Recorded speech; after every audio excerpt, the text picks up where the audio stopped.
رب اعوذ بک من همزات الشیاطین واعوذ بک رب ان یحضرون۔ بسم اللہ الرحمن الرحیم۔ الحمد للہ رب العالمین، وصلی اللہ علی حبیبنا وسیدنا ابی القاسم المصطفیٰ محمد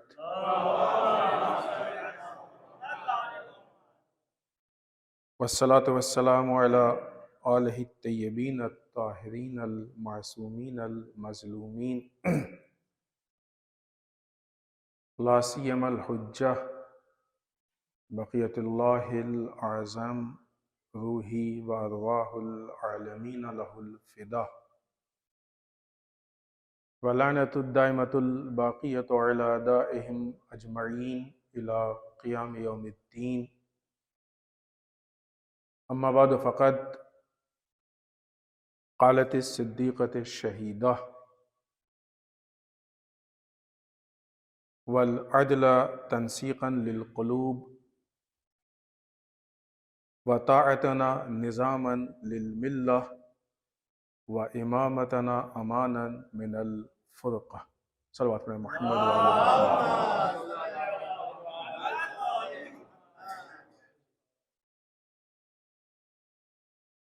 صدیقہ طاہرہ بذات الرسول حضرت فاطمہ زہرا سلام اللہ علیہا کی شہادت کے سلسلے میں مجالس کا انعقاد کیا گیا ہے، اور ان 3 مجالس کے لیے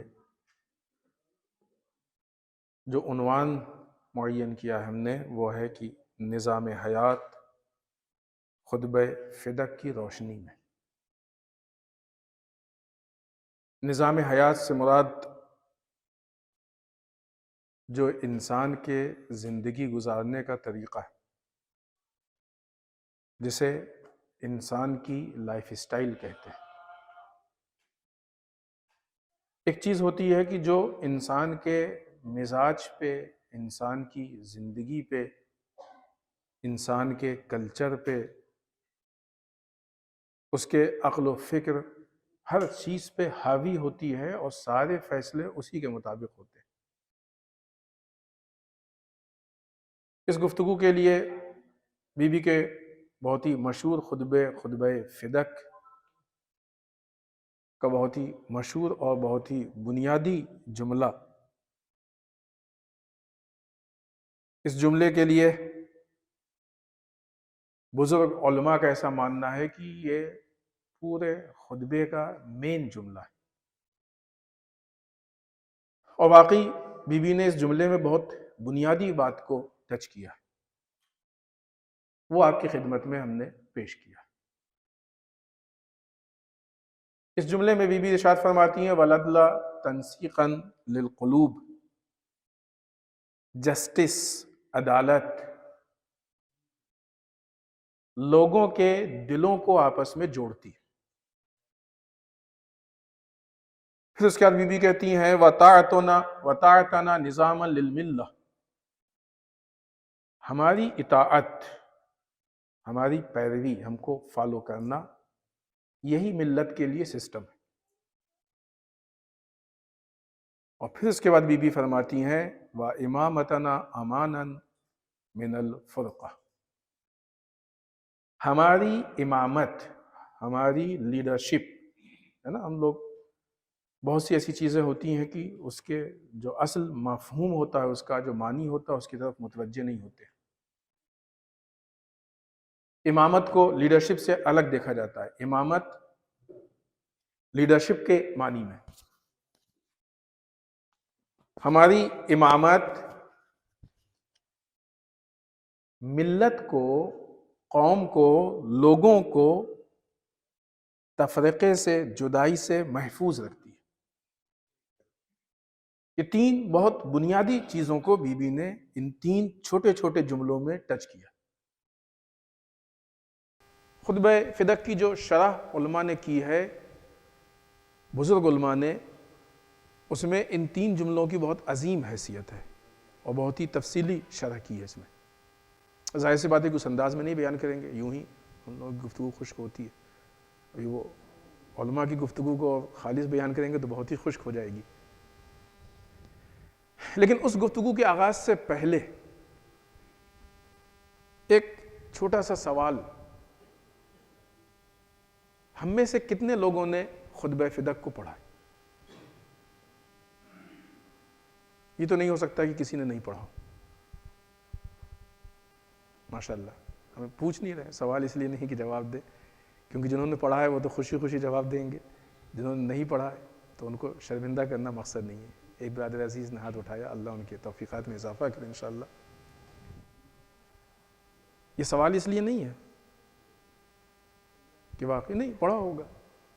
ہر سال بی بی کی شہادت کے ایام آتے ہیں، اور ہم نے یعنی یہ بات مختلف جگہوں پہ اور دوسری جگہوں پہ کہی ہے، دوسرے خطبات کے لیے، ثانیہ زہرا کے خطبات، امام سجاد کے خطبات، اور بار بار اس کو یاد کرنا چاہیے، کہنا چاہیے. صدیقہ طاہرہ کے مظالم جو ان کے اوپر ڈھائے گئے ہیں ان کو یاد کر کے، فدق کے واقعے، فدق کے اس خطبے کو یاد کر کے، دربار کے اس واقعے کو یاد کر کے، بہت ساری گفتگو ہمارے یہاں ہوتی ہے، مصیبت. تو یہ تو نہیں ممکن ہے کہ کسی کا دل نہیں چاہو کہ دیکھیں تو بی بی نے خطبے میں کہا کیا. یہ کیسے ہو سکتا ہے؟ اگر واقعی کوئی ایسا ہے تو پھر سب سے پہلا کام پھر یہی کیجیے گا کہ جا کے اس خطبے کو پڑھ لیجیے گا. مختلف زبانوں میں اس کا ترجمہ موجود. پڑھنے کا مطلب وہ نہیں ہے کہ وہ تبرکاً پڑھ لیا، نہیں، ترجمے کے ساتھ. پڑھنے کا مطلب یہ کہ اس میں یہ دیکھیے کہ بی بی نے ہم سے کیا کہا، ترجمے کے ساتھ پڑھیے. سب سے پہلا کام یہ کیجیے. یعنی یہ وہ چیز ہے کہ جو مسلسل قضا ہوتی آئی ہے ہم سے، اس کیٹیگری میں اس کو رکھیں. یعنی پہلے تو یہ سوچے نا کہ ہوا کیسے. کسی کی عمر 25 سال، 30 سال، 40 سال، ہر سال ہم بی بی کے نام کو سنتے ہیں، غم کو سنتے ہیں، مصیبتوں کو سنتے ہیں، واقعے کو سنتے ہیں، دربار کے ساری چیزوں کو سنتے ہیں، اور ابھی تک ہم نے خطبہ فدق پڑھا ہی نہیں کہ بی بی نے کہا کیا. کیوں ہمارے ذہن میں یہ بات آئی نہیں ابھی تک؟ یہ ٹٹولنے کی چیز ہے کہ ہمارا ضمیر کہاں پہ ہے، کس طرف ہے. اس کے اوپر بھی اگر وقت رہا تو انشاءاللہ بات کریں گے کہ یہ حالات کیوں پیدا ہوئے. ایسا سب سے پہلا کام یہ کہ پڑھیں، اور پڑھ چکے ہیں، اس سال اگر نہیں پڑھا ہے تو پھر سے پڑھیں تاکہ وہ مطالب ذہن میں تازہ ہو جائے. اگر خطبہ آپ پڑھ کے آئیں گے تو پھر ایک فائدہ ہمارا بھی چھوٹا سا یہ ہوگا کہ جو ہماری باتیں ہیں وہ آسانی سے آپ تک منتقل ہو پائیں گی، کیونکہ ظاہر سی بات ہے کہ باتیں اسی کے پس منظر میں، اسی سے متعلق. تمہیدی طور پہ جسے کہتے ہیں جان پہچان، تعارف، اس اعتبار سے اگر ہم اس خطبے پہ گفتگو کریں تو بی بی نے اس خطبے میں جو وقت کی باطل پولیٹکس تھی، غلط پولیٹکس تھی، اس کے خلاف آواز اٹھایا. وقت کے حاکم کے خلاف آواز اٹھائی ہے بی بی نے، تنہا دربار میں کھڑے ہو کے آواز اٹھائی. آج بہت سارے ہمارے حالات پیدا ہی اسی لیے ہو رہے ہیں کیونکہ ہم نے اہل بیت کی سیرت کو عملی زندگی میں اتارنے کی کوشش نہیں کی. مشکل ساری یہ ہے کہ ہماری پریکٹیکل لائف سے اہل بیت کو ہم نے تھوڑا سا دور رکھا ہے. نہیں معلوم، شاید بات سخت ہو، لیکن ہے، حقیقت ہے. یہ غور و فکر کرنے کی چیز ہے. بی بی نے اس میں وقت کے ظالم حکمران کے خلاف، ظالم حاکم کے خلاف، باطل پولیٹکس کے خلاف، غلط پولیٹکس کے خلاف آواز اٹھائی ہے اور ان کو سرزنش کی ہے. اگرچہ یہ ساری باتیں، یہ جو پوائنٹس ہیں خطبے کے، اس میں وضاحت، لیکن ظاہر سی بات ہے کہ وہ ساری باتیں ہمارے موضوع کا حصہ نہیں ہے، اس لیے ہم اس پہ گفتگو نہیں کر رہے ہیں. اس خطبے میں بی بی نے اسلامی معاشرے میں امامت کی جو حیثیت ہے، جو امامت کا مقام ہے، ولایت کی جو حیثیت ہے، جو ولایت کا مقام ہے، اہل بیت کا جو مقام ہے، اہل بیت کو قبول کرنے کے نتیجے میں لوگوں کے بیچ میں جو وحدت اور اتحاد پیدا ہوتا ہے، اس کی طرف، لوگوں میں آپس میں جو ایک رابطہ پیدا ہوتا ہے اس کی طرف لوگ جو تفرقے سے بچتے ہیں اس کی طرف، لوگ جو منافقت اور نفاق سے بچتے ہیں اس کی طرف، ان ساری چیزوں کی طرف اشارہ کیا۔ اور تو یہ ہم جو پوائنٹ پیش کر رہے ہیں پورے خطبے کا خلاصہ، یا یہ نہیں کہ سارے پوائنٹس ہیں، نہیں، بہت ہی مختصر ایسی بس ٹچ بھی صحیح سے نہیں۔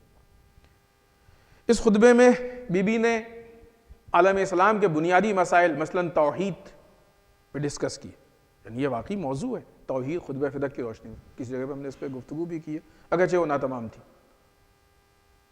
توحید خطبہ فدق میں بہترین توحید ہے خطبہ فدق، یہ عنوان، یہ واقعہ ایک توحید عملی کی بہترین دلیل ہے کہ جس شہر میں سارے مسلمانوں میں کسی میں اتنی ہمت نہ ہو کہ وہ بی بی کی نصرت اور سپورٹ کے لیے نکلیں، وہاں ایک خاتون تنہا دربار میں جا کے وقت کے حاکم کو للکار دے، اس سے بڑی توحید کیا ہوگی؟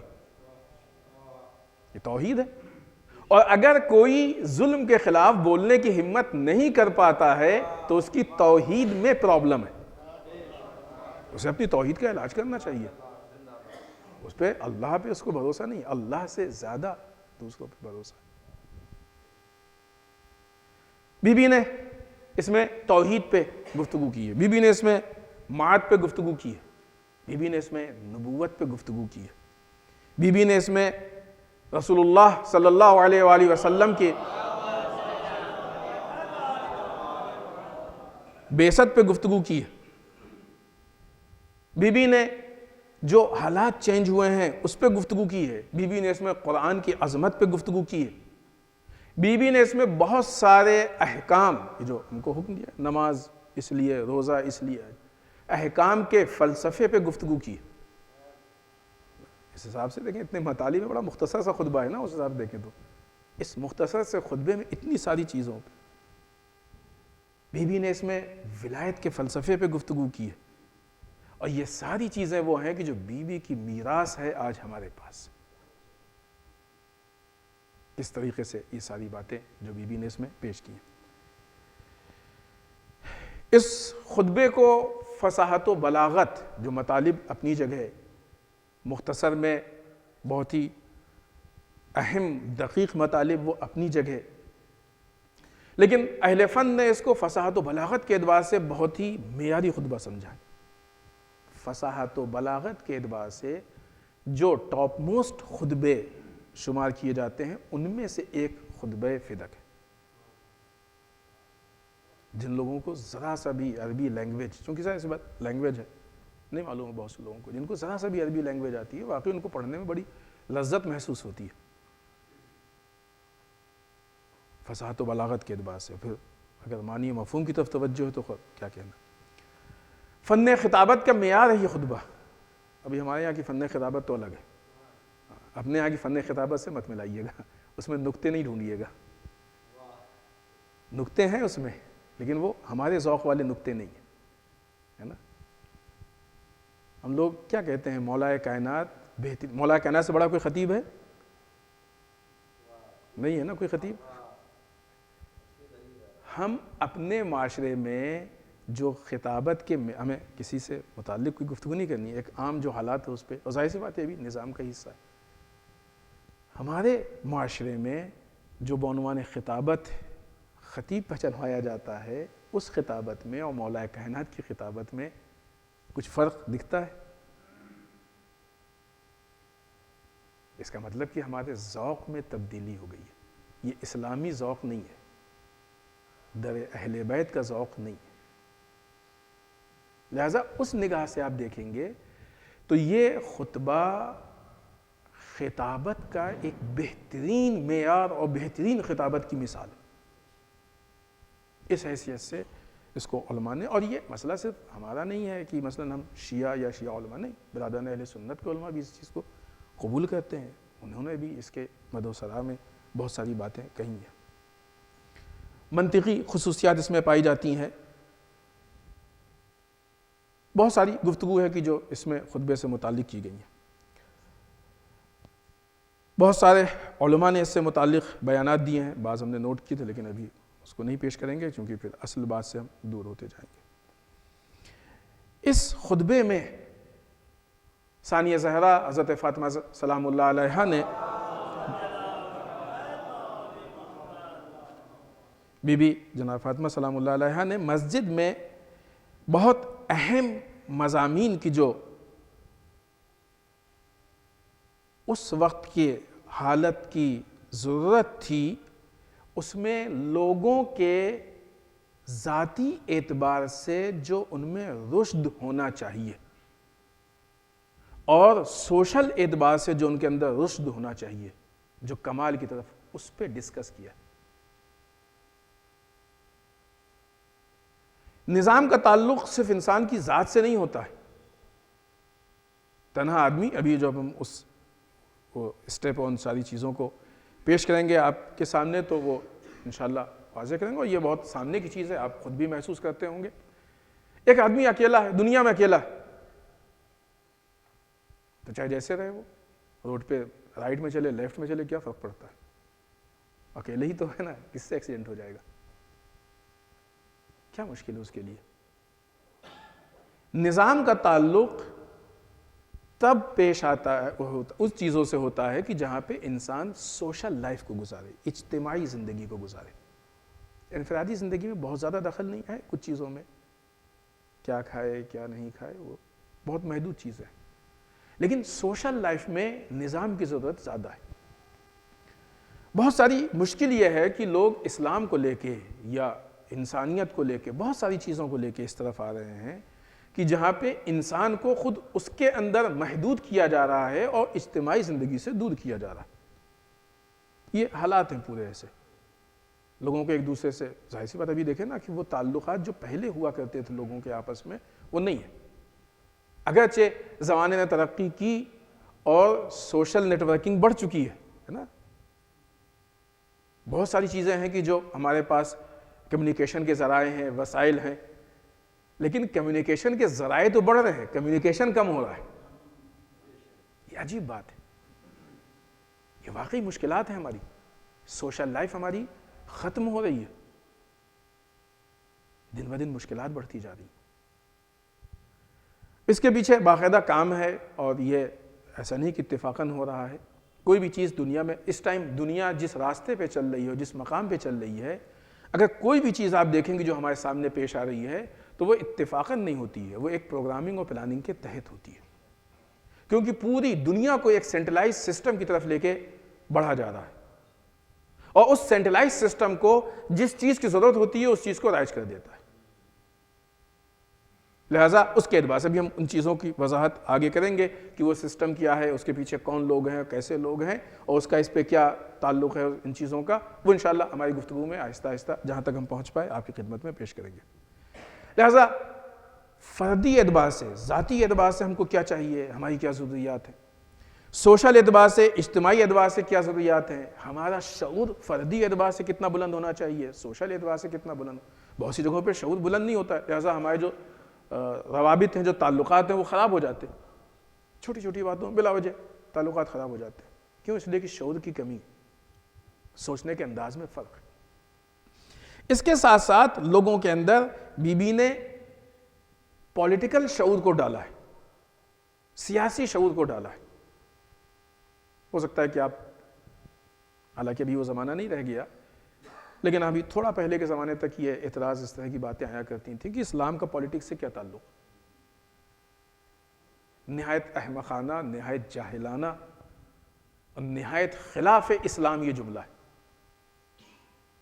آغاز میں اس جملے کو حاکم شام نے استعمال کیا تھا تاکہ اس جملے کو استعمال کر کے لوگوں کے امام علی سے دور کر سکے۔ بی بی دربار میں کیوں گئی تھی؟ کوئی کہہ سکتا ہے کہ یہ مسئلہ پولیٹیکل نہیں تھا؟ امام علی نے اپنی زمانہ ظاہری خلافت کے زمانے میں، حکومت کے زمانے میں جو 3 جنگیں لڑیں، اس کا تعلق کس چیز سے تھا؟ اور سب سے افسوس کی بات تو یہ کہ وہ قوم کہ جو پورے سال کربلا پہ آنسو بہاتی ہے، وہ کیسے کہہ سکتی ہے کہ اسلام کا تعلق پولیٹکس سے نہیں؟ کربلا ہی ہے ظالم حکمران کے خلاف آواز اٹھانے کا نام۔ ابھی نہ اٹھائیں تو یہ ہماری پرابلم ہے، ہم اس کام کو نہ کریں تو یہ ہماری پرابلم ہے، ورنہ کربلا اس کے علاوہ کچھ اور تو کوئی بتائے۔ پتہ نہیں کیسے لوگ کہتے ہیں. وہاں کی میں شام کا جملہ تھا کہ صاحب یہ پولیٹکس اور حکومت تو یہ ہمارا کام ہے. علی جیسے دیندار آدمی کام تھوڑی کہ پولیٹکس کریں حکومت میں آئیں. کیوں؟ تاکہ باطل حکمران کے لیے پولیٹکس کا یا حکومت کا راستہ صاف ہو جائے. یہ ایک بہت بڑا ایشو تھا. انہیں معلوم تھا کہ علی کے ہوتے ہوئے اتنا آسان نہیں حکومت تک پہنچنا. خوب یہ چیزیں ہمارے موضوع میں نہیں ہیں، لہٰذا اس سے زیادہ ہم اس پہ بات نہیں کریں گے. لیکن ہاں اصل مسئلہ ہے کہ جو اس پہ شاید بات آئے. لہٰذا آج بھی جب اس طرح کی باتیں کرتے ہیں تو اس طرح کی باتیں سوائے اس کے کہ باطل طاقتوں کو فائدہ پہنچائیں اور دنیا میں عدل و انصاف کے سسٹم کو نقصان پہنچائیں، اس کے علاوہ اس کا کوئی اور اثر نہیں. اور دنیا یہی چاہتی ہے، اور اسی لیے آج اتنے بڑے حالات اور تبدیلیاں ہمارے سامنے آ رہی ہیں. بی بی نے لوگوں کے اندر انقلاب کے جذبے کو پیدا کرنے کی کوشش کی ہے اس خطبے میں. بہرحال پورے خطبے کی تعریف اور خطبے سے متعلق ہمیں بات نہیں کرنی ہے، لہٰذا اس بات کو یہیں پہ روکتے ہیں اور اصل موضوع کی طرف آتے ہیں. 3 اسٹیپ ہیں ہمارے اس موضوع میں.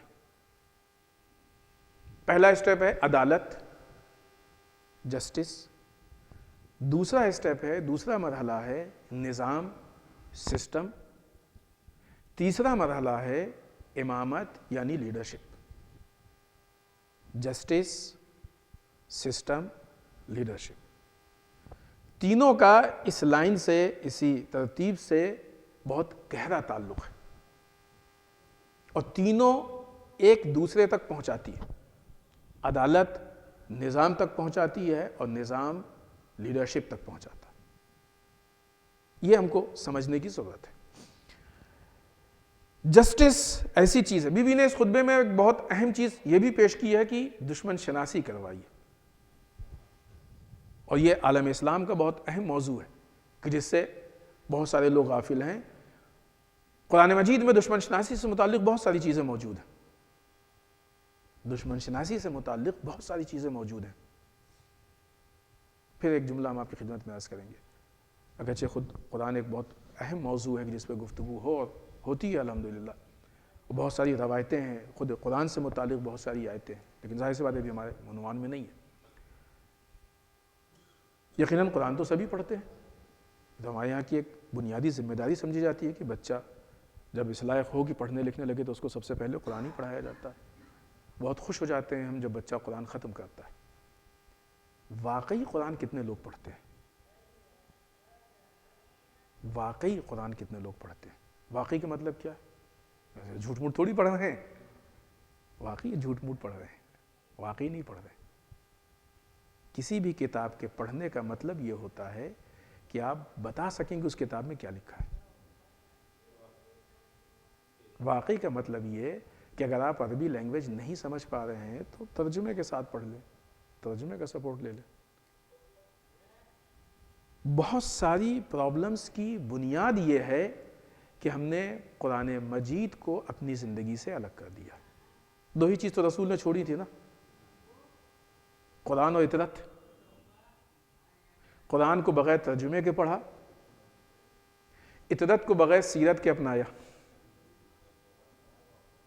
تو ملا کیا ہم کو؟ پھر نہ قرآن ملا نہ اطرت. کہتے ہیں ہم لوگ کہ مثلا قرآن فلاں نے لے لیا اور اطرت ہم نے لے لیا. یہ بھی غلط فہمی ہے، اس لیے کہ رسول نے کہا ہے کہ لن یفترقا، یہ ہرگز ایک دوسرے سے جدا ہو ہی نہیں سکتے. تقسیم نہیں کر سکتے آپ اس کو، یہ ہمارے کے اختیار میں نہیں ہے. خوب، یہ بھی بات موضوع سے ہٹ کے ہے. آپ کہیں گے کہ صرف اس لیے کہہ رہے ہیں تاکہ ہمارے جوان ان باتوں پہ غور و فکر کریں کہ ہاں یہ چیز ہے کہ اس پہ مزید ہم کو آگے سوچنا ہے یا مزید ہمیں کام کرنا ہے.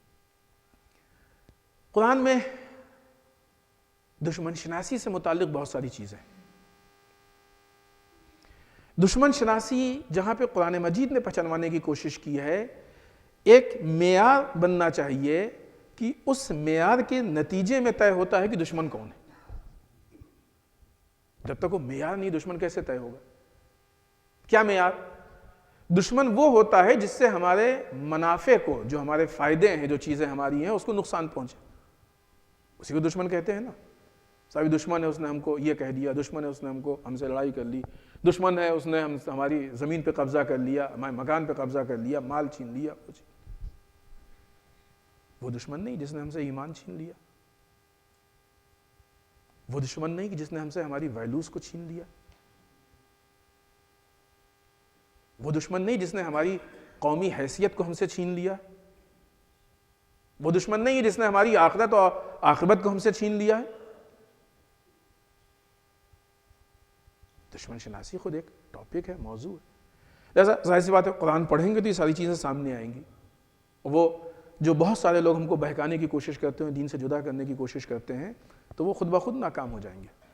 بہت سارے مسائل تو اسی سے حل ہو جائیں گے، بہت ساری مشکلیں یہاں سے حل ہو جائیں گی.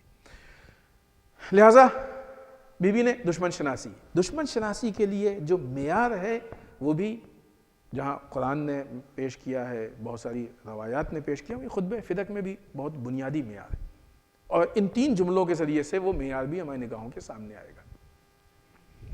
سب سے پہلی چیز کہ جس پہ بی بی نے گفتگو کی ہے کہ عدل، جسٹس، انصاف یہ لوگوں کے دلوں کو نزدیک کرتا ہے. آج ہماری پریکٹیکل لائف میں، عملی زندگی میں بعض اوقات دیکھا گیا ہے کہ اگر آپ انصاف سے کام لیجئے تو بہت سے لوگ ناراض ہو جاتے ہیں. اور انہوں نے ہے نا مثلا آپ کے ہاتھ میں کوئی عہدہ تھا، کوئی آپ کے رشتہ دار ہے کہ بھائی ہمارا لڑکا ہے اس کو دے دو، آپ نے کہا نہیں یہ عدل کے خلاف ہے، یہ اس کے لائق نہیں ہے، جو مستحق ہوگا ہم اس کو دیں گے. نتیجہ کیا نکلے گا؟ یہ صاحب ناراض ہو جائیں گے. ہوگا کہ نہیں ہوگا؟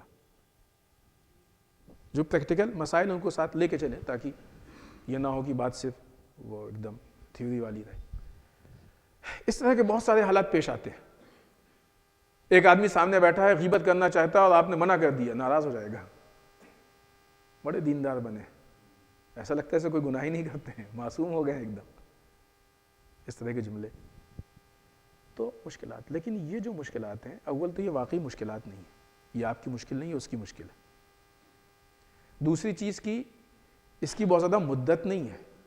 جب بھی اس کے اندر شعور پیدا ہوگا، اس کی مشکل حل ہوگی تو یہ مشکل اپنے آپ حل ہو جائے گی، اس کے سمجھ میں آ جائے گا. اور ہر صورت میں اگر خدا نخواستہ یہ مشکل باقی بھی ہے تب بھی یہ مشکل بہت چھوٹی ہے اس مشکل کی بنسبت کہ جو عدل کو چھوڑنے کے بعد معاشرے میں پیدا ہوتی ہے. وہ مشکل زیادہ بڑی ہے. وہاں پہ جو دشمنی پیدا ہو رہی ہے وہ زیادہ بڑی ہے. عدل بنیادی چیز ہے، فطرت کا ایک تقاضا ہے انسان کی. جب عدل سے جس انسان کے ساتھ اگر ایسا کوئی حادثہ اور واقعہ بھی پیش آ جائے، ولو کتنا ناراض ہو، لیکن جب کوئی آپ کے ناانصافی کی بات کرے گا تو وہ کھڑا ہو کے گواہی دے گا کہ نہیں ہم اس بات کو نہیں مان سکتے ہیں، اس لیے کہ ہمارا خود سابقہ گزرا ہے. وہ انسان دشمنی تو مول لے سکتا ہے لیکن انصاف کے خلاف نہیں جا سکتا ہے. یہ معیار بن جانا یہ انسان کا بہت بڑا سرمایہ جو انسان کے پاس. فطرت انسان کی عدل کو پسند کرتی ہے. کوئی ہے دنیا میں ایسا کہ جو کہے کہ ہم ظلم پسند کرتے ہیں؟ پوری دنیا میں جتنے نظام بنائے جاتے ہیں، سسٹم بنائے جاتے ہیں، ان کا دعویٰ یہی ہے کہ ہم عدل کے لیے نظام بنا رہے ہیں. آج بہت سارے ادارے بنائے گئے، اگرچہ نہیں معلوم، کبھی تو بہت زیادہ اچھل کے سامنے آ جاتے ہیں اور کبھی ایک دم سے غائب ہو جاتے ہیں. دیکھیں آج اس ٹائپ کے جتنے ادارے ہیں، ہیومن رائٹس اور بچوں کے حقوق، اور آج سب چپ ہیں، کوئی نہیں بول رہا ہے. لگتے ہی نہیں کہ ایسا کوئی ادارہ ہے. یو این کا بھی رول سمجھ میں نہیں آ رہا ہے کیا ہے کیسا ہے. یہ سارے ادارے لیکن بنے کس نام پہ ہیں؟ عدل کے نام پہ. فیصلے ایک دم جسٹس ہونا چاہیے. کسی کو بھی ظلم پسند نہیں ہے، حتیٰ وہ لوگ کی جو ظلم کرتے ہیں وہ بھی یہ نہیں کہتے کہ ہمیں ظلم پسند ہے. یزید جیسا ظالم بھی بھرے دربار میں یہ ثابت کرنے کی کوشش کر رہا تھا کہ ہم نے اس کو مثلاً دین کے مطابق، اسلام کے مطابق، عدل کے مطابق کیا. یہ خود ایک الگ گفتگو ہے جس پہ ہمارے جوان غور کریں کہ واقعی اگر صدیق ثانیہ زہرا جناب زینب سلام اللہ علیہا جیسی شخصیت نہ ہوتی یا امام سجاد علیہ السلام جیسی ذات نہ ہوتی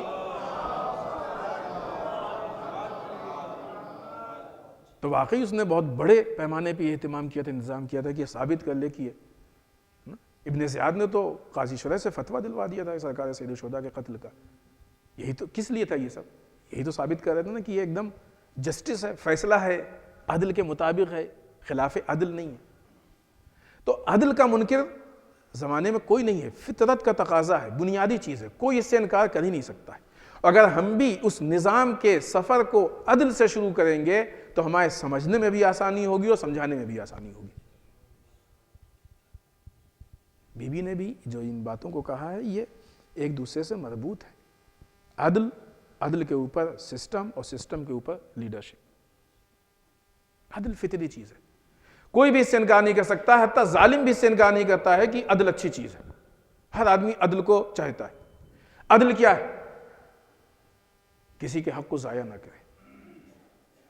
یہی تو ہے نا. کسی کے اوپر ظلم نہ ہو، کسی پہ ظلم نہ کرے، کسی کے ظلم کو برداشت، ہاں یہ بھی عدل ہے. نہ کسی کے حق کو ضائع کرے اور نہ کسی کو حق ضائع کرنے دے. نہ کسی پہ ظلم کرے اور نہ کسی کو ظلم کرنے. عدل یہی ہے. اور اگر عدل کا دنیا مانتی ہے، ہماری آپ کی بات نہیں ہے، اسلام کی ہم سے بات نہیں کر رہے ہیں. یہ اور بات ہے کہ اسلام کی بنیادی چیزوں میں سے ہے، لیکن ایسی چیز نہیں کہ جس کو اسلام ایکسیپٹ کر رہا ہے دوسرے لوگ نہیں مان رہے ہیں. نہیں. آج یہ حکومتیں، یہ سسٹم، یہ پولیس، یہ نظام، یہ قانون، یہ کوڈ، یہ کیوں ہے؟ یہ سب تھرڈ پارٹی تو ہے نا. ایک ظالم ہے، ایک مظلوم ہے. آپ بیچ میں کون ہوتے ہیں فیصلہ کرنے والے؟ تھرڈ پارٹی ہے. کہا نہیں، نہ ہم ظلم کریں گے نہ کسی کو کرنے دیں گے. معاشرے میں جہاں پہ اس بات کو صحیح مانا جاتا ہے کہ ظلم کرنا غلط ہے، وہیں اس کو بھی صحیح مانا جاتا ہے کہ ظلم کو برداشت کرنا بھی غلط ہے، چاہے وہ کسی دوسرے پہ ہی کیوں نہ ہو. تو اس کا مطلب یہ نہیں کہ اگر ہم تھرڈ پارٹی ہیں تو ہماری کوئی ذمہ داری نہیں ہے، ہمارے لیے کوئی چیز نہیں ہے. نہیں. لہذا عدل کا تقاضا یہ ہے کہ معاشرے کو ظلم سے پاک کر دے، ظلم سے صاف کر دے، ختم کر دے ظلم کو. لہذا اسی لیے عدل کے مسئلے میں عدالت اجتماعی، سوشل جسٹس، یہ بہت اہم چیز ہے. اور یہ حکومتوں کی ذمہ داری ہے کہ وہ معاشرے میں عدالت اجتماعی کو، سوشل جسٹس کو رائج کرے. بہترین عدالت اجتماعی کی مثال مولا متقیان حضرت علی بن ابی طالب علیہ السلام کی حکومت میں نظر آئی. اور مولا کے جو دشمن تھے اس دشمنی کی وجہ بھی یہی تھی کہ مولا کی عدالت، یہ سوشل جسٹس لوگوں کو برداشت. صدیقہ طاہرہ کا جن لوگوں سے اختلاف تھا اس کی بنیاد یہی تھی. بی بی نے جب قیام کیا ہے، کس بیس پہ قیام کیا ہے؟ کیا نماز کو بدل دیا گیا تھا؟ رسول کی شہادت یا وفات کے بعد بی بی کی شہادت کے بیچ میں اس مختصر سے وقفے میں کیا ہوا ہے؟ بی بی کی شہادت تک لے لیں آپ، قیام نہیں، قیام تو اور پہلے ہے نا شہادت سے. اس مختصر سے وقفے میں کیا ہوا ہے کہ جو بی بی نے قیام کیا اور اتنے بڑے پیمانے پہ قیام کیا؟ مزاج قیام بتا رہا ہے کہ ہر ممکنہ قربانی دینے کو تیار ہے. کبھی سوچا ہم نے کہ یہ ہر ممکنہ قربانی صدیقہ طاہرہ کس لیے دے رہی ہیں؟ کیا بچانے کے لیے دے رہی ہیں؟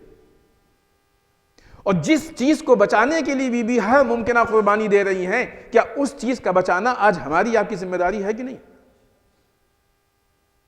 اگر اتنی سی بات بھی نہ سمجھ میں آئے تو پھر ان ایام شہادت اور ان مجالس اور ان ساری گفتگو کا پھر کیا حاصل ہے؟ وہ کون سی چیز ہے جسے بی بی بچانا چاہتی تھی؟ پھر ہم حوالہ دیں گے خطبہ فدق کا. بی بی معاشرے کے، ہمیں اسلام کے عنوان سے نہیں کہہ رہے ہیں، معاشرے کے کسی ایک رکن، ایک چیز کو بچانے کے لیے قیام نہیں کر رہی تھی، پورے معاشرے کی اصلاح کو باقی رکھنے کے لیے قیام کر رہی تھی. اس کو دو اینگل سے دیکھیں اور دو جہت سے دیکھیں. دیکھیے وقت بھی ختم ہو رہا ہے لیکن بہرحال یہ بات تھوڑا سا اگر واضح ہو جائے تو شاید. اس کو دو اینگل سے دیکھیں, دو جہت سے دیکھیں. ایک تو یہ کہ یہ وہ زمانہ ہے کہ اس کے بعد پھر تو ظاہر کہ رسول اس دنیا سے رخصت ہو گئے. جو رسول نے محنت کی ہے, یہ جو محنت تھی رسول کی, یہ جو رسول کی پوری کوشش تھی, رسول مبعوث ہوئے, ایک انقلاب کو لے کے آئے, تحریک کو لے کے آئے, اس کا مقصد کیا تھا؟ دنیا کو ہدایت کی طرف لے کے جانا. یہ جس راستے پر رسول نے امت کو لگایا تھا, اگر یہ اسی راستے پہ امت آگے بڑھتی یعنی مولا کائنات کی ولایت کے ساتھ, تو وہ سفر پورا ہوتا اور آج دنیا کا رنگ ہی کچھ اور ہوتا. یہ حالات نہیں ہوتے, دنیا کا رنگ ہی کچھ اور ہوتا. امام زمانہ عجل اللہ تعالیٰ فرجہ الشریف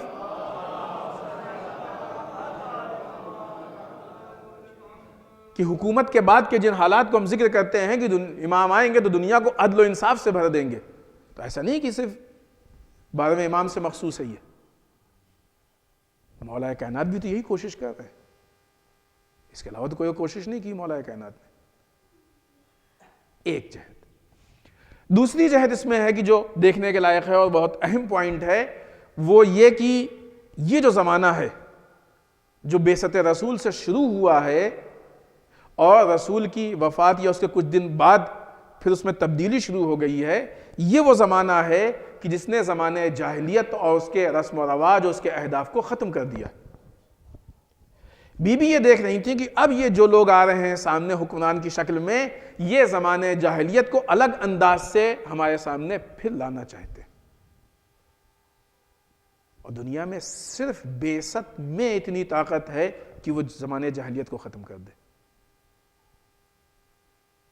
لہٰذا اسی میں ایک بہت اہم ٹاپک نکلتا ہے اور ہمارے گفتگو کا حصہ ہے کہ انشاءاللہ موقع رہا تو ہم گفتگو کریں گے.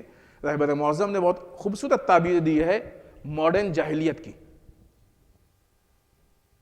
آج بھی وہ کوشش ہو رہی ہے اس نگاہ سے پہچانے بی بی کے دشمن کون لوگ ہیں. بی بی کے دشمن وہ ہیں جو بی بی کے اہداف کے دشمن ہیں. آج بھی اگر کوئی بی بی کے ہدف کے اگینسٹ جاتا ہے تو وہ بھی آج بی بی کے دشمنوں میں سے.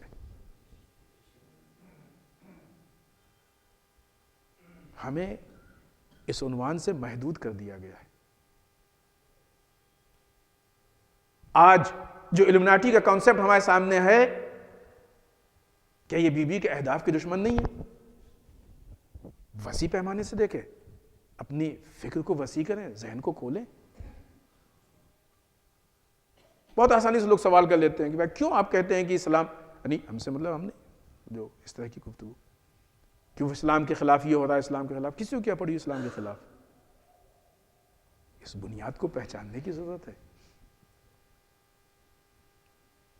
چونکہ اسلام معاشرے میں عدل اور خاص کر کے سوشل جسٹس کو رائج کر رہا ہے, لہٰذا وہ لوگ کہ جو ظلم کرنا چاہتے ہیں اور ظلم کے بنیاد پہ اپنے کاروبار کو لے کے چلنا چاہتے ہیں, ان کے لیے اسلام ایک بہت بڑی رکاوٹ ہے.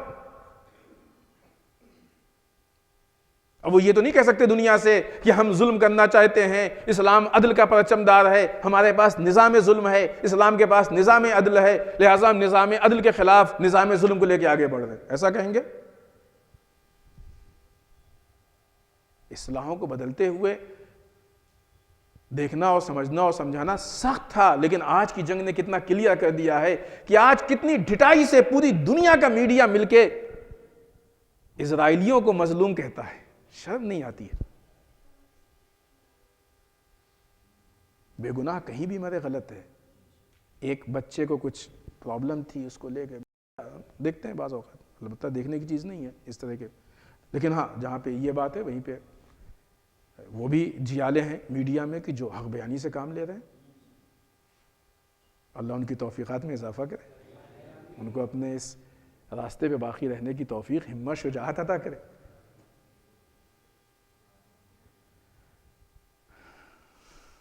ہم کو دی اس نے ہمت, ہم نہیں لے رہے ہیں, ہمیں تو دی ہے ہمت. کھانا دسترخوان پہ لگا ہے, ابھی آپ نہ کھائیں تو یہ غلطی کس کی ہے؟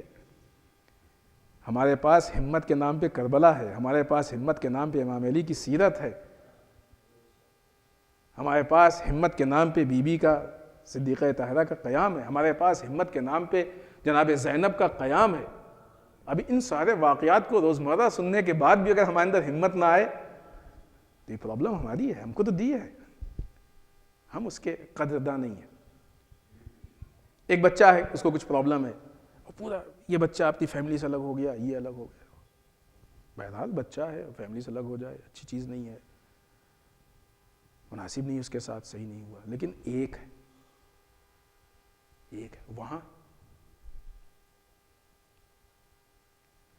دنیا کا سب سے بڑا بچوں کا قاتل اگر اس وقت کوئی ہے تو نیتن یاہو ہے۔ شاید دنیا میں اس بے دردی سے اتنا زیادہ بچوں کو کسی نے قتل کیا، اور اس کے بعد بھی وہ مظلوم ہے، تو پھر ظالم کون ہے؟ یہ بچے چھوٹے چھوٹے۔ آپ دیکھ رہے ہیں کس طریقے سے اصطلاحیں بدلی جا رہی ہیں۔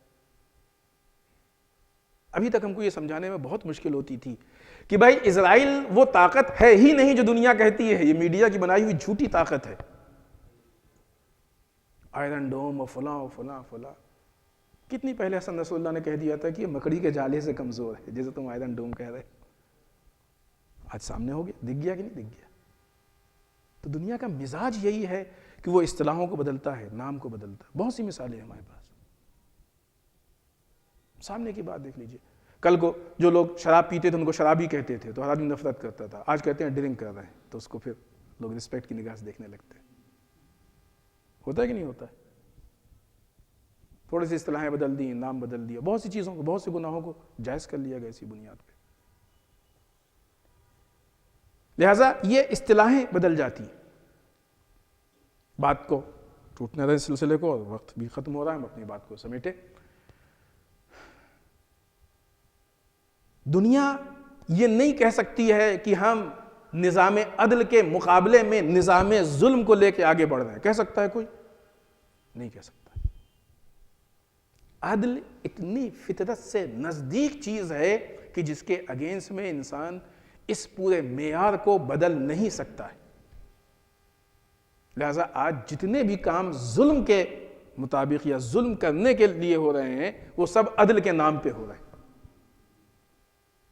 کوئی بھی عدل سے انکار نہیں کر سکتا، لیکن اصل جو عدل کا پرچمدار ہے وہ اسلام ہے، بعثت رسول کے بعد سے جو عدل شروع ہوئی ہے۔ لوگ اس سے پہلے مثلا غلاموں پہ ظلم کرنے کو ہی عدل سمجھتے تھے، رسول نے بتایا نہیں یہ ظلم ہے۔ لڑکیوں کو زندہ دفن کرنے کو ہی عدل سمجھتے تھے، بڑا فخر محسوس کرتے تھے کہ ہم نے اپنے آپ کو مثلا ایک بہت بڑی کیا بتایا جب وہ الفاظ بھی، رسول نے کہا یہ ظلم ہے، شدت سے اس کو رد کیا، رسول نے منع کیا۔ جو چیزیں معاشرے میں باقاعدہ عین عدل کے نام پہ جگہ کیے ہوئے تھیں، رسول نے بتایا یہ ظلم ہے۔ اب یہ اور بات ہے کہ آج جس اسلام نے نظام عدل کو رائج کیا اسی اسلام کو آتنکواد سے جوڑا جا رہا ہے۔ اسلاموفوبیا کا کانسیپٹ لایا ہی اسی لیے گیا ہے۔ اس کی وجہ ہی یہی ہے، کیوں؟ اس لیے کہ اگر لوگ اسلام کو پہچان لیں گے تو واقعی عدل سے آشنائی ہو جائے گی، اور جب واقعی عدل سے آشنائی ہو جائے گی تو ظلم کے چہرے پہ سے پردہ چھن جائے گا، ظلم کا چہرہ بے نقاب ہو جائے گا۔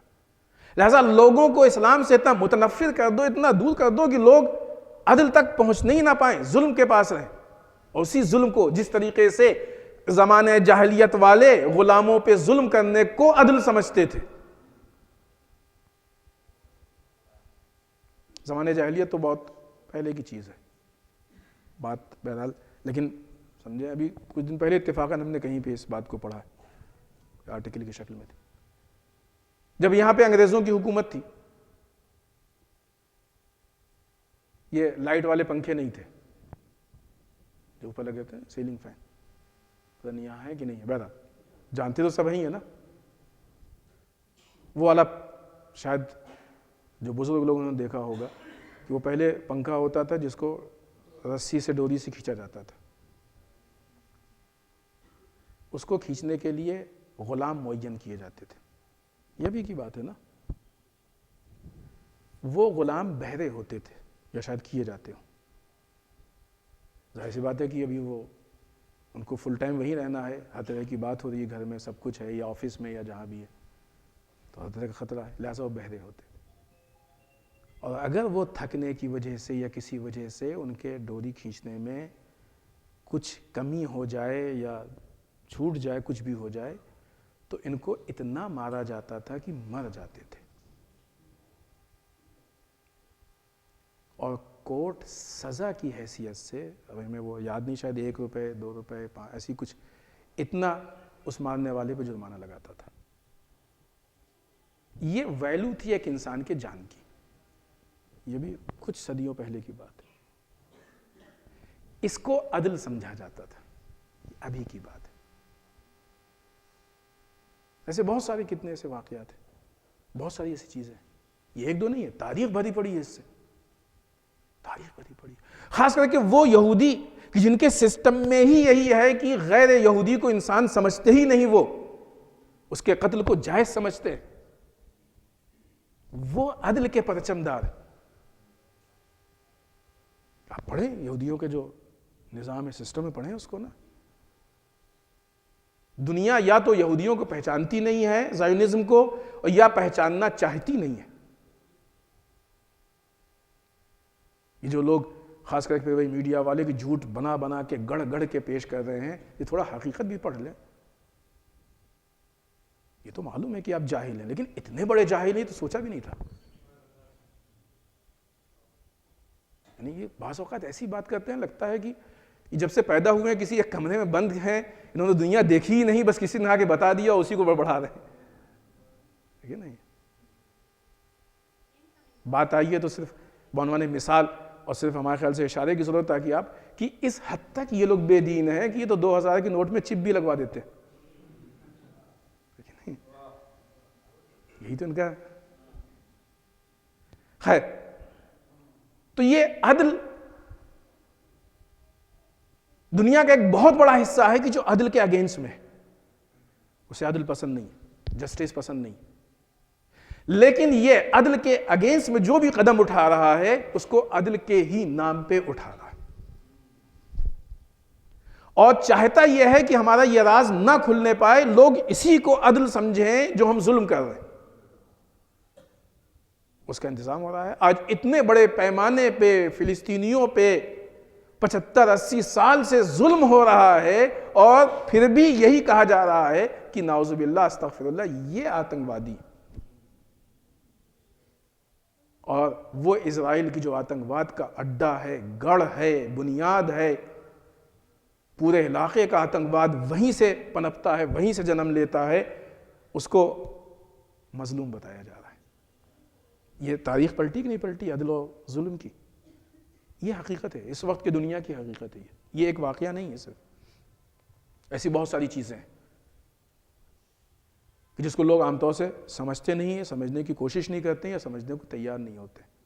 بعض واقعات کے حقائق کو جب لوگوں کے سامنے ماننے کو تیار نہیں ہوئے, ہم نے تو اپنی آنکھ سے دیکھا. ارے بھائی غلط دیکھا ہے آپ نے, اپنی آنکھ سے دیکھا ہے, غلط دکھایا جا رہا ہے.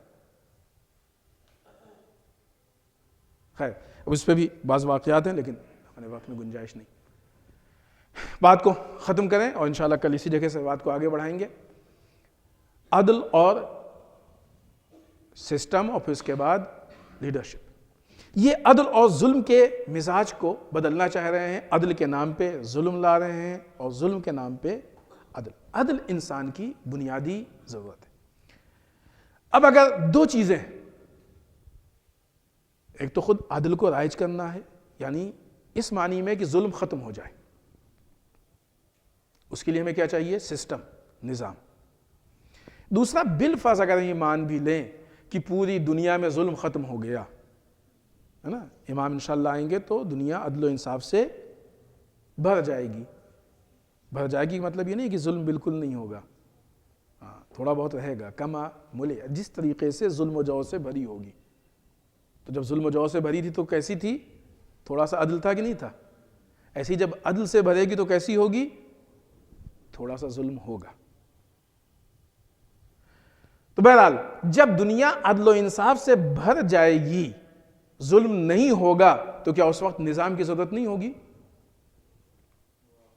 اس وقت بھی نظام کی ضرورت ہوگی۔ تو نظام ہم کو دو حیثیت سے چاہیے۔ اگر انسان کا ضمیر اس بات کی آواز دے، انسان کا نیچر، انسان کی فطرت اس بات کو مان لے کہ ہم کو عدل چاہیے، جسٹس چاہیے، اور بغیر جسٹس کے عدل کے ہم زندگی نہیں گزار سکتے، ممکن نہیں۔ اگر یہ طے ہو جائے کہ انصاف نہیں ہونا ہے، فیصلہ نہیں ہونا ہے، تو آپ بتائیے کہ کس کی جائیداد اس کے پاس رہ جائے گی، کس کا مکان کس کے پیسے اس کے پاس رہ جائیں گے؟ جو جس پہ حاوی ہوگا وہ اس سے چھین لے گا، اس کو ختم کر دے گا۔ جو کچھ بھی ہے وہ عدل کے نام پہ، جسٹس کے نام پہ۔ تو ایک تو اس عدل کو رائج کرنے، ظلم کو ختم کرنے کے لیے سسٹم چاہیے۔ دوسرے، ظلم کے ختم ہو جانے کے بعد بھی جب لوگوں کی سوشل لائف ہوتی ہے، اجتماعی زندگی ہوتی ہے، تو اس اجتماعی زندگی کو گزارنے کے لیے بھی سسٹم چاہیے۔ آغاز میں ہم نے مثال دی تھی کہ مثلا اگر اتنے سارے لوگ ہیں، کوئی کسی پہ ظلم نہیں کر رہا ہے، روڈ پہ صرف چلنا بھی ہے تو ایک سسٹم چاہیے۔ نہیں سسٹم ہوگا تو ایکسیڈنٹ ہو جائے گا۔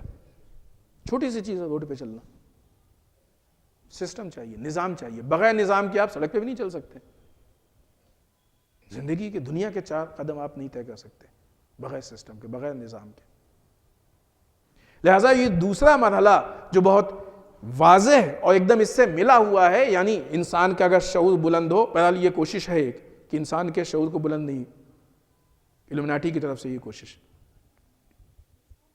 انسان کے شعور کو بلند نہیں ہونا چاہیے، یہ کوشش ہے، یہ انٹرنیشنل لیول پہ کوشش ہے۔ انشاءاللہ بہت سارے وعدے ہیں، یہ بھی ایک وعدہ ہے جہاں تک دامن وقت نے گنجائش دی، کسی حد تک اگر وقت رہا، گنجائش رہی، تو اس پہ بھی ہم بات کریں گے۔ لیکن یہ سمجھنے کی چیز ہے کہ ہمارے شعور کو کس طریقے سے ختم کیا جا رہا ہے، اور یہ نئی چیز نہیں ہے، تاریخ میں موجود ہے اس کی مثالیں، تاریخ میں اس کی مثالیں موجود ہیں۔ ہم کو اس طریقے سے مست کیا جا رہا ہے کہ ہم اچھے برا صحیح غلط ان چیزوں کو سمجھنے نہ پائیں، اور یہی وجہ کہ آج دنیا کے بہت سارے لوگ بے شعور یا پست شعور کے ایسے ہیں کہ جو بھی میڈیا نے کہہ دیا اس کو صحیح مان لیتے ہیں۔ نہ ان کے پاس اپنی آنکھ ہے، نہ اپنے کان ہے، نہ اپنا دماغ ہے، نہ اپنی عقل ہے، کچھ نہیں، جو کچھ جس نے کہہ دیا وہ مان لیا۔ حالانکہ میڈیا کو لے کے سوالیہ نشان آج سے نہیں ہے، بہت پہلے سے ہیں۔ اب یہ اور بات ہے کہ آج کی میڈیا کو دیکھنے کے بعد والے بہت اچھے لگتے ہیں، لیکن نہیں ایسا، پھر بھی لگتا ہے کہ وہ لوگ کچھ تو انصاف کی بات کرتے تھے۔ خیر، عدل اور ظلم، اگر انسان کے پاس ذرا بھی شعور ہے تو جیسے ہی یہ کلیئر ہوگا، یہ بات اس گہرائی تک سوچے گا کہ ہماری فطرت کی ضرورت ہے کہ ہمارے پاس جسٹس ہونا چاہیے، عدل ہونا چاہیے، تو فوری طور پہ اس کو اس بات کی ضرورت محسوس ہوگی کہ اب اس معاشرے کو چلنے کے لیے ایک سسٹم چاہیے، ایک نظام چاہیے۔ بس ہم نے جیسا کہ کہا، ہم یہاں اپنی بات کو ختم کر رہے ہیں، اور اسی جگہ سے ظاہر ہے کہ ایک دم بیچ میں بات بریک ہو رہی ہے، اسی جگہ سے انشاءاللہ کل ہم اپنی بات کو آگے بڑھائیں گے، جو اگلا مرحلہ سسٹم کا ہے، نظام کا ہے، اس پہ انشاءاللہ ہم کل بات کریں گے۔ یہ لوگوں کے درمیان اس عدل کا رائج ہونا، اس نظام کا، ہم نے یہ بات کہی تھی نا کہ بی بی کیا بچانا چاہتی تھی۔ جب بھی مصیبت سنے بی بی کی تو یقیناً رونا آئے گا، اس میں کوئی شک نہیں، آنکھیں بھی روئیں گی، دل بھی روئے گا، لیکن ساتھ میں یہ احساس زندہ ہونا چاہیے کہ یہ ساری قربانیاں کس چیز کو بچانے کے لیے دی ہے بی بی نے، یعنی وہ چیز اتنی ویلو ہے اس کی کہ یہ ساری قربانیاں اس کے لیے دی جا سکتی ہیں یا دی جانی چاہیے۔ ایک حصہ صرف آپ کی مصیبت کا، صدیقہ کی زندگی کے 2 چیزیں ہیں، 2 پہلو پیش کرتے ہیں، اور وہی مصیبت ہے۔ ایک پہلو بی بی کی زندگی کا یہ ہم پیش کریں کہ وہ بی بی، وہ خاتون کہ جس کے اوپر جلتا ہوا دروازہ گرایا گیا، پسلی میں چوٹ لگی، پسلی کی چوٹ بہت سخت ہوتی ہے، خدا نخواستہ کسی کے لگی ہوئی ہو تو اس کو احساس ہوگا، ورنہ کسی ڈاکٹر سے پوچھئے گا۔ جب انسان کے پسلی میں چوٹ ہوتی ہے تو اٹھنے بیٹھنے میں تکلیف ہوتی ہے، سانس لینے میں بعض اوقات تکلیف ہوتی ہے۔ ہمارا لاکھوں سلام ہو اس صابرہ خاتون پہ کہ جس نے اپنے پسلی کی تکلیف کو اپنے شوہر پہ بھی عیاں نہیں ہونے دیا، ہے کہ نہیں؟ کتنا سخت مرحلہ ہے، کتنا بڑا صبر ہے، تصور نہیں کر سکتی انسانیت اس صبر کے بارے میں۔ اس خاتون نے جب مرثیہ پڑھا، سبت علیہ مصائب لو انہا سبت علی الایام سرنا لیا، اے بابا آپ کے بعد ہم پہ وہ مصیبت ڈھائی گئی کہ جو اگر روشن دن پہ پڑتی تو تاریک شب میں تبدیل۔ صرف سوچئے گا ساداروں کہ جو خاتون اتنی بڑی مصیبت پہ صبر کر لے جائے، وہ کون سی ایسی مصیبت تھی کہ جس مصیبت پہ آگے بی بی نے یہ مرثیہ پڑھ دیا۔ بس دوسرا پہلو اور زحمت تمام عزیزوں، مولا متقیان باہر سے گھر تشریف لائے، صدیقہ نے اپنے شوہر کو دیکھا اور ایک عجب سوال کر لیا اپنے شوہر سے۔ آپ تصور کیجئے کہ فاطمہ کن چیزوں کو برداشت نہیں کر سکتی تھی۔ بی بی نے اپنے شوہر سے سوال کر لیا، یا علی ہم نے سنا ہے کہ لوگ آپ کو سلام نہیں کرتے۔ عجب جملہ کہا ہے مولا کائنات نے، کبھی بھی اب وہ وقت نہیں ہے کہ لوگ ہم کو سلام کریں، بی بی اب وہ وقت آ گیا کہ علی سلام کرتا ہے، لوگ جواب نہیں دیتے۔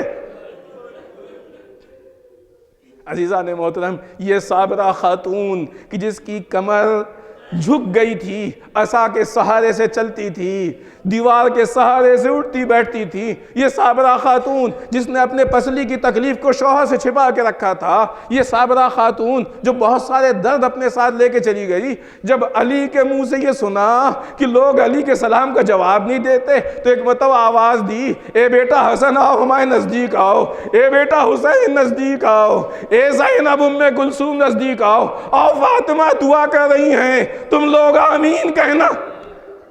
اتنا سننے کے بعد علی کے حق میں بی بی نے دعا کی، ظالموں کے لیے جب جملے استعمال کیے، اے بی بی کیا یہ کون سا مرحلہ ہے؟ کہا دیکھو ولایت جب خطرے میں ہو تو اس پہ کوئی صبر نہیں ہوتا ہے، اس وقت پہ شکوہ بھی کیا جاتا ہے، اس وقت پہ دعا بھی کی جاتی ہے۔ انا للہ و انا الیہ راجعون، بذنب قضائہ و تسلیما لامرہ، الہی بحق الزہرا و ابیہا و بعلہا و بنیہا۔